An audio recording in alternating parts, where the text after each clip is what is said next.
Hello, I'm Joel Blackford with Beth Hesed Sabbath Fellowship. We are not meeting right now, so please call before you try to attend at 612-315-6778. We do the philosophy of eschatology, what you need to know, your reality, your existence, what's going on. We try not to be disparate. We try to agree with what you're actually seeing in the world. We're Beth Hesed Sabbath Fellowship. Today it's on the false prophet. The signs are increasing, and when will he show and tell what he is? And so, the false prophet really shows up before the Antichrist. So I want you to see this. It's kind of cool. This is a picture from Suspicious Observers of the sun right now on February 12th, a couple of days ago here. And you see that big coronal hole? It looks like pyramids. It kind of looks like the Egyptian pyramids. And we've seen this before. So this is 2021, but we've seen this in 2012. And this reminded me of the same sign of the Pope from back then. So this is the 2012 corona hole. Do you see that? It's the same weird look. And this doesn't happen very often. And we get extra energy, wind, solar wind from the sun when it has these massive holes. So it's interesting. And so this is comparing 2012 with 2021. So let's do some more comparisons. Stick with me. This is the philosophy of the end of days. Eschatology is what I talk about. Yes, we're going to be talking about the Pope today and him baptizing aliens and other things like that. Trying not to twist the Bible, trying to give you real news. So basically, I've been on edge since about 2006, but more recently, as of 2012, when I saw Pope Benedict getting ready to retire, I saw the third seal open in 2012. I figured that's it. We're going to go in the Great Tribulation by, say, 2014, 2015, during the blood moon eclipses. Well, that didn't happen. But we got the new Pope in 2013. So he privately resigned, Benedict did, in 2012. Then in the summer of 2012, we had the third seal open. In 3/13 of 2013, we had Pope Francis become what we believe is the false prophet. And keep in mind, I have a great relationship with Roman Catholics. They don't even like Pope Francis and some of his positions. They honor him because they're supposed to honor the Pope, but they have problems with many of his positions, especially as we move forward now. So the blood moons occurred from Passover to Sukkot to Passover to Sukkot from 2014, 2015. That was a sign, I thought, of maybe going into greater tribulation. 2015, we learned that Obama is Gog. Okay, well, that didn't kick off Great Tribulation. Shemitah year began in 2016. Didn't kick it off. 2017, the Jubilee year began. Nothing kicked it off. 2018, I figured greater tribulation. 2019, Obama went to the Pergamum Museum, which is Revelation 2:13 on Nissan 1. Then Notre Dame burned on Nissan 10. I figured that's it. That's going to kick it off. And that was in Germany. That's where the Pergamum Museum is. And then France, obviously, is Notre Dame. Nothing happened. 2020, COVID-19, nothing happened. Trump loses, nothing happens. We learned potentially who the Antichrist is, and nothing happened. 2021, President Biden, that's bad enough. Pope Francis is going to Shinar, Babylon, okay, very shortly here, and nothing's happening yet. What about 2022 or 2023? I don't know. But I give you the information. As you can tell, you don't want to call me up for financial advice or for when the Great Tribulation is going to begin. I don't know. I am a good little researcher, and I give you information that you're not going to see any other place. So if you want massive amounts of information, go check out John Haller. He does a nice job. He's a great guy. He's actually turning into a good friend. And some of his other friends are my friends too. And I've had problems in the years past with many eschatologists because they're so locked into their dogma that they won't even talk to you and they won't be polite. Haller and some of these other people are very polite, very wonderful people, very godly people. So, anyway, so let's go back to 2012 and let's look at what I saw, which is that the Pope did resign. So Benedict in the center here said, I'm going to resign. And then Pope Francis came in 2013. And right around in 2013, we had this massive coronal opening, or rather in 2012, 313, very interesting. Then on 313 of 2013, we had the new Pope. So I figured that's a sign right there. And on February 11th of 2013, we had lightning striking the Vatican twice, and so it's all making sense, right? And then during 2012 here, we also have the pyramids where the stars align exactly over them. And I figured, okay, we've got all the signs in the world. Things are going to happen. Well, no. And that was a sign from 2,737 years ago, which is like saying Isaiah, the prophet Isaiah. Well, I figured, okay, we've got all these signs, this Age of Aquarius, Mayan 2012 calendar, all the other stuff. No, nothing happened. Okay, then we get to 2015, and Sadhu Sundar Severage says the Antichrist will rise from Berlin, and people are thinking maybe Obama's the Antichrist. Well, he's not. He's Gog. And the little kid Nathan said that. And we had the blood moons happening, and it was just a busy year prophetically. So everybody was excited about that. And then we moved forward into, talking about Nathan a little bit more. So he was the kid that had the near-death experience, and here he's being grilled by all the rabbis, and he held up beautifully, and he said, Obama is Gog, and that the Ezekiel 38-39 war will begin soon. Well, that was 5-6 years ago, people. Nothing's happened. So then we move on to 2019 through the Jubilee year and other things like that. And we see Obama going to Berlin, and you can see he's there right next door to the Pergamum Museum. And then boom, back in 2008, he's there. He sets up the Pergamum Museum, which is basically he's saying, let's mock the death of Antipas or all martyrs, back in 2008 by setting up something that looks satanic. The seat of Satan was his seat as he gave his not inaugural, but his democratic speech. Accepting the invitation to be president, the candidate, so to speak. So then he goes to Berlin. Berlin is wicked from World War I, World War II, and we think it'll be World War III. So we figured this is it. And you can see to the left-hand side here is the message from Yeshua, who has the double-edged sword. I know where you're living, where the adversary's throne is. And so we know Antipas was murdered there, and Obama is regaled by that. Go figure. Nothing happens. Then on the 10th, his wife is watching Notre Dame burn. And that was exactly 777 years after 1242, which is when the French burned the Jews' books. So the Jews noticed it, and that was on Nisan 10, 2019. So go figure. Then nothing happens in 2019. Nothing. So what's the point of all of this? Wait for God. Wait for God. And when he does move, it's very fast. So therefore, wait for me during these birth pangs, says Adonai, for the day when I rise to witness against you, when I decide to assemble nations, to gather kingdoms together, to pour on them my indignation, all my furious anger, for all the earth will be consumed by the fire of my passion. For then I will change the peoples so that they will have pure lips, and to call on the name of Adonai, all of them, and to serve him with one accord. That's from Zephaniah 3:8 and 9. So I know the false prophet's going to pop up sooner or later. And once again, this is not a horrible comment against the Roman Catholic Church. This has to do with Pope Francis and certain other cardinals that may be evil. And so I'll cite other sources, but all of these things that should happen will happen eventually, and Pope Francis should be behind them. He should be the another beast of Revelation 13, late the chapter. And he'll perform great miracles, causing fire to come down from heaven. He'll help heal the Antichrist. He'll do many things. He'll force this mark of 666 on the people. He'll do horrific things to us. We believe he's the false prophet. Even Roman Catholic Colombian Catholics believe he's a false prophet, if not the false prophet, and many believe he is the last pope.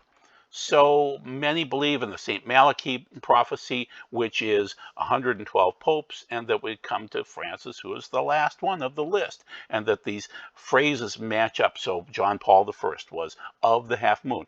Well, he was elected on August 26th with the half moon, and then let's see, he died during the half moon, so he was only in for a month. And John Paul II was the labor of the sun. He was born on a solar eclipse.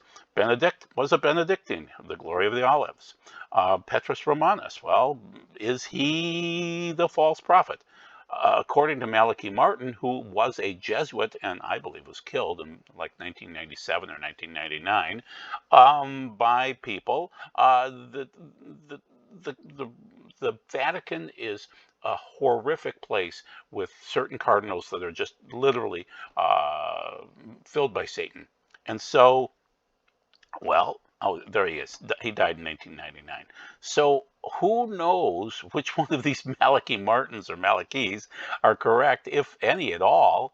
But things move forward. And my friend Chris Putnam, who wrote this book with Tom Horn, he's dead now. And he alleges that Peter the Roman, Petrus Romanus, is the false prophet, which is Pope Francis, and that he's going to be working for the devil. So who's right, who's wrong? I don't know.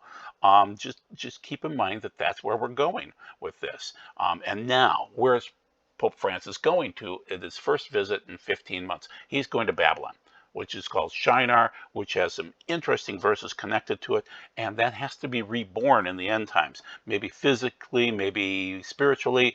Either way, it's interesting. Of all the places to go to, he's wanted to go to Iraq, to Babylon, to Shinar first. And there you go. There's the news article about it, and let's look at it. So here's the 5th through the 8th. Now the intriguing thing is that he's leaving on the 8th, which is 24 Adar. Just mark that in your minds, okay? And then we move into the time of the barley harvest, which is Nisan, which is Aviv on the Jewish calendar, on God's calendar, okay? And so that starts out, and then you go into Passover right after that. So here's 1st, 2nd, 3rd of Nisan up there, and then Pesach, you can see it down there, the evening of the 13th, 14th there, and you move into Pesach. Okay, so that's an important time. And during that time, just beforehand, so 24 Adar, he's going to be in Babylon Shinar. And so you can tell based on research and other things like that, that we know this Babylon Shinar will exist at the end of our age. It'll be resurrected in some locations, some way in the Middle East. So that's the Christian Post saying that. And then he said to me to build a house for it in the land of Shinar. When it is ready, the basket will be set there on its base. Zechariah 5:11. So we know Babylon must be rebuilt on a grand scale. It's going to reemerge in the land of Shinar, known as Iraq. Scholars have agreed on this for years. So now let's move to April, which is, Nisan ER from 2021. And you can see on 24 Nisan, that's interesting because that's the day that Daniel was finally answered by Gabriel, the angel, because Gabriel was prevented until Michael came and helped him. So in the 3rd year of Koresh, king of Persia, a word was given to Daniel about, and he was also called Belteshazzar. And it was a certain great war was the message. He understood the word, having gained understanding in the vision. At that time, Daniel had been mourning for 3 whole weeks during this time of Nisan, okay? He hadn't eaten any food, he was hungry, and until the 3 weeks had passed, and on the 24th day of the 1st month, that's Nisan, 24, okay? I was on the bank of the great river Tigris, and I looked up, and there before me was a man dressed in linen, wearing a belt made of Uphaz gold, and the prince of the kingdom of Persia prevented me from coming for 21 days. But Michael, one of the chief princes, came to assist me so that I was no longer needed there with the kings of Persia. So it's just interesting that you've got Daniel counting the Omer, which is, the Omer is where you count it after Pesach and after Yeshua resurrects, we count these 50 days to Shavuot, Pentecost, okay? So during that time frame, Daniel didn't get his message and fasted, and during that time frame, Gabriel was prevented from giving him the message that he wanted to hear about the end times. So it's just interesting that the Pope will be there 30 days, basically a biblical month beforehand, and just going into Nisan, he'll be in Shinar. Very interesting, people. Okay, so once again, what is Shinar? What is Babylon? Well, it's the Tower of Babylon. It's Nebuchadnezzar. It's Nimrod. It's Nimrod. Okay, and it's all wickedness. And so Babel, they were confused with their languages after that. So Babylon must be rebuilt, and so there's these deals that have to happen during the end times, and it's related to in Revelation 17 and 18, some kind of a physical Shinar must be rebuilt. So we know that we're getting closer, and also Jesus cited Daniel, very carefully in Matthew 24. So let's go through it. When you see the abomination that causes devastation spoken about through the prophet Daniel standing in the holy place, let the reader understand the allusion. That will be the time for those in Judah to escape to the hills.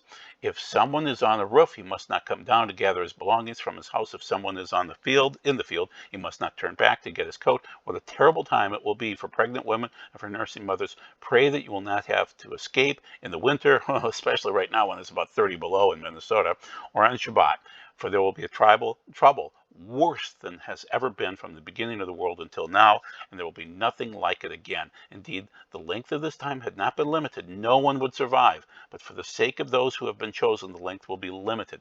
So that means the days are shortened somehow. I just want you to see this too, just so you're aware of it, okay? So in 2020, we had some shorter days, but now the days are shortening even more. So they're shortening by milliseconds, but it's very interesting to see this, okay? So we've been keeping track of these records for a long period of time. We're starting to notice the days are shortening. We're not exactly sure why, but this is from suspicious observers from February 12th, 2021. So if you wanted to go, you could see his notations of why he thinks it's shortening. Just keep that in mind, that the days are shortening, people. So all of these biblical prophecies are starting to happen. So what are my timelines? And keep in mind, do not wager based on what I say, okay? But I'm telling you, food costs are rising, okay? Civil wars are brewing. Deaths will hit 1.944444 billion at some point in time. The Pope will meet in Babylon on March 8th, which is 30 days prior to Nisan 24, which is interesting. It's biblical, people. That's Daniel chapter 10, okay? The Pope will force the Babylonian faith upon the world. The Antichrist will remain quiet behind the scenes, biding his time. Persecution will increase against the believers, but that'll increase conversions. People will believe in Yeshua based on the persecution. Martyrdom will become the norm.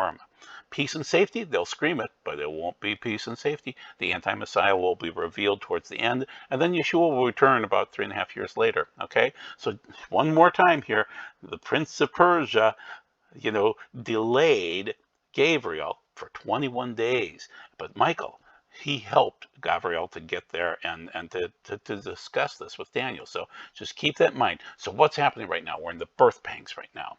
Then we'll go into tribulation. Then we'll have great tribulation. I don't know when the fourth seal will start, but you'll know it when it hits, when you see massive amounts of death. The two witnesses should occur going or show up before we go into the tribulation, and then leave before great tribulation. So we're getting closer. And then you'll see as we go into tribulation, the first 3.5 years, you'll see the two witnesses are here. You'll see the trumpets being blown. I'm saying that based on 42 months equals, you can divide it by 7, and you can get about every 6 months, you'd see another trumpet blast, okay? Then the Antichrist will show up at the midpoint, and then you go through the bowls about every 6 months, and they'd align out to the end. So that's kind of what's going on. You need to wear clean garments, which means you need faith as we move through the seals, the birth pangs, which resemble what Jesus talks about in Matthew 24. And this is the fourth seal that we seem to be moving closer to. 4 big things that produce 1.944444 billion deaths. Then we move into seal 5, which is martyrdom. Seal 6, which is survivable, people. Burning figs in an earthquake are survivable. And that's what's going on right now. I want you to be aware of it. So be blessed. Bye-bye.